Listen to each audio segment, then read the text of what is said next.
Պարոն Վարդանյան, դուք նշեցիք, որ Սամվել Կարապետյանի հետ որևէ քննչական գործողություններ չեն իրականացվել, ըստ ձեզ ինչու 53 քննիչներ այդպես էլ նախաքննության ավարտ չեն հայտարարում, եւ երկրորդ հարցը վերաքննիչ բողոքներ ներկայացրել եք նաեւ դուք պաշտպանական խումբը, ինչ հիմք, ինչ պահանջ ունեք եւ արդյոք դրանք վարույթ ընդունվել են թե ոչ։ Շնորհակալություն, հարգելի գործընկերներ։ Այո, 53 քննիչներից բաղկացած քննչական խումբը վերջին ժամանակահատվածը վերցնենք, թեև մինչ այդ էլ որևէ գործողություն Սամվել Կարապետյանի մասնակցությամբ չեն կատարում։ Այսինքն հարց է չի առաջանում, քրեական վարույթ, որ հարուցում եք, մարդուն մեղադրանք, որ առաջադրում եք, պետք է գիտակցեք, չէ՞ որ անձը անմեղ է, քանի դեռ հակառակը օրինական ուժի մեջ մտած դատավճռով չեք ապացուցել։ Հետևաբար ինչ պետք է չէ լինի։ Քննչականը, որը ոչ թե մեղադրանքի կողմի մարմինն է, այլ ամբողջական օբյեկտիվ քննություն ապահովող մարմինն է, պետք է ինտենսիվ գործողություն անի։ Ակնհայտ է, որ այս դեպքում գործ ունենք պարզապես ձևական մեղադրանքի հետ, ամեն գնով կալանք պահելու հետ։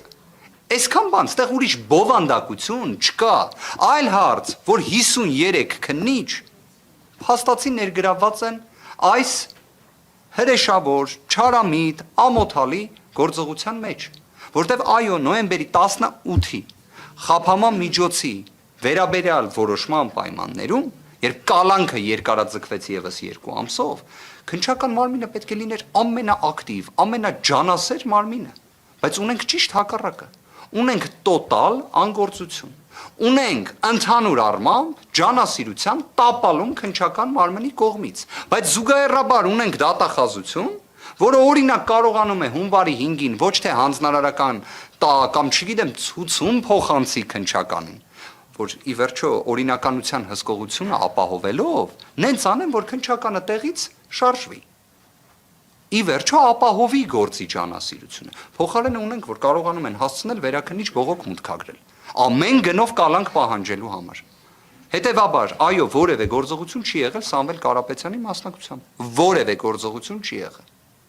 Ինչ վերաբերում է բողոքին, դատական ակտի վերաբերյալ մեր կողմից։ Այո, այն ներկայացվել է, այո, այն վարույթ ընդունվել է։ Եթե շատ հակիրճ ձևակերպենք, տրամաբանությունը հետևյալն է։ Մեր դիրքորոշումն է, որ այստեղ ընդհանրապես խափման միջոց պետք է կիրառված չլինի։ Բայց եթե նույնիսկ դատարանը հաշվի առնելով քննչականի, դատախազության եւ ընդհանուր քաղաքական հետապնդման այս տոտալ մթնոլորտը, որը տեսնում ենք, եթե մի խափման միջոց պետք է ընտրի այնպիսինը, որ այն լինի համաչափ, բալանսավորված։ Երբ մենք խոսում ենք Սամվել Կարապետյանի մասին, մենք խոսում ենք անձի մասին, ով քաղաքական հայտ է ներկայացրել, դեռևս 2025 թվականի հուլիսի 4-ի իր հրապարակային ուղերձով, որը շարունակական է եղել, վերահաստատվել է եւ գնալով ել ավելի մեծ մասշտաբի է հասել։ Հիմա այդ պայմաններում, երբ անձին հրապարակային հայտարարություններ անելու սահմանափակում է կիրառում, դրանով ինչ ենք պատկերացնում։ Այսինքն դրանով մենք ժողովրդավարություն ենք պատկերացնում, քաղաքական իրավունքների իրացում ենք պատկերացնում։ Հիմքերից մեկը դա է, որ այն պետք է անհապաղ վերացվի։ Երկրորդը, երբ կիրառվել է գրավ եւ բացակայել ու արգելք, լրացուցիչ խափման միջոցի էլ անհրաժեշտությունը ո՞րն է։ Ընդհանրապես դա առավել քան բավարար է։ Առավել քան։ Հետևաբար մյուսը նաեւ ընդհանրապես դրա վերացումն է։ Տնային կալանք խափման միջոցի մասին է խոսքը, որը եւս չափազանց ինտենսիվ խափման միջոց է։ Եվ իդեպ այս ամենը ինչ որ իմաստով, հա, տնային կալանքի կիրառում, բայց նման տիտանական մասշտաբային սահմանափակումներով, համակցված այլ խափման միջոցներով, վերաքննիչ բողոք նման օպերատիվությամբ, դատավոր Սուրեն Խաչատրյանն։ Հուսանք։ Ուղղակի մեկ հանգամանք նշենք։ Եթե պայմանականորեն այլ դատավորները քննարկում էին կալանքից անձին ազատելու հարց, հա, Սուրեն Խաչատրյանը դատավոր քննարկում է Սամվել Կարապետյանին կրկին կալանավորելու հարց, հա, այսինքն մի հանգամանք էլ հա բացահայտեմ, դատական նիստերից մեկի ժամանակ, սա մի քիչ ծիծաղելի է հնչում, բայց ես սա ամենայն լրջությամբ եմ ասում, քննիչը եւ դատախազը հայտնեցին, որ իրենք ունեն անհանգստություն, որ եթե տնային կալանք կիրառվի Սամվել Կարապետյանի նկատմամբ, Սամվել Կարապետյանը կկարողանա լքել Հայաստանի Հանրապետությունը։ Այսինքն տնային կալանքից դուրս կգա եւ կլքի Հայաստանի Հանրապետությունը։ Եվ դա ասում էին ամենայն պատասխանատվությամբ։ Սամվել Կարապետյանը իդեպ դատական նիստի ժամանակ հենց թեև մենք այսպես ասած լրջորեն մոտենում էինք, որ իրավական հակափաստարկներ ներկայացնենք, Սամվել Կարապետյանը սկսեց ծիծաղել նիստի ժամանակ։ Դրանից հետո էլ մենք չհակադարձեցինք, որովհետև սա էլ երևի բացահայտենք, դատավորն է սկսեց ծիծաղել։ Այլարց իհարկե, ծիծաղեց, դրանից հետո կալանքը միևնույն է երկարաձգեց, բայց ինչև է սա ուզում եմ ասեմ, որպես երևույթ այդքան ծիծաղելի են նման փաստարկները, բայց կարող է հիմա օրինակ քննիչը եւ դատախազը լսում են մեզ եւ ասում են ոնց թե իրենք դա շատ մեծ լրջությամբ եւ պատասխանատվությամբ էին ասում։ Դեկտեմբերի 30-ից Սամվել Կարապետյանը տնային կալանքի պայմաններում է, գտնվում է իր տանը։ Իդեպ այս ժամանակահատվածում նույնիսկ մի քանի անգամ այցելել է բժշկական հաստատություն, կրկին վերադառնալով իր տուն։ Հիմա սենց ստացվեց, հարգելի իրավապահներ, երևի թե այս անգամ էլ ընդունենք, որ սխալվել էիք,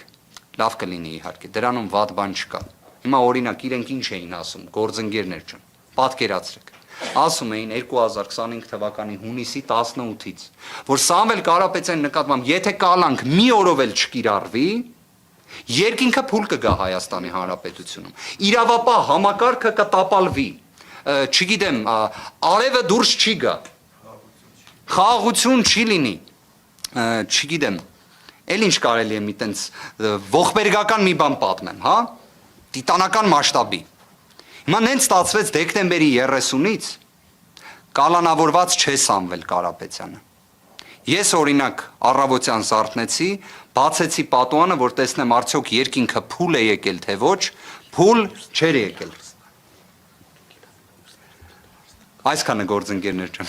Մի փոքր լրացում ձեր հարցի հետ կապված հազար ներողություն եմ խնդրում։ Այ ասեցիք ինչն է խնդիրը, որ ավարտ չեն հայտնում ուղարկեն դատարան։ Որ դա շատ ակնհայտ ու ակնառու է։ Ավարտ չեն հայտնում ուղարկեն դատարան, որպեսզի հրապարակայնորեն հասարակությունը չտեսնի, թե ինչ խայտառակ քրեական գործի հետ մենք գործ եւ առնչություն ունենք։ Միակ պատճառը դա է։ Ուրիշ պատճառ ու փաստար գոյություն չունի։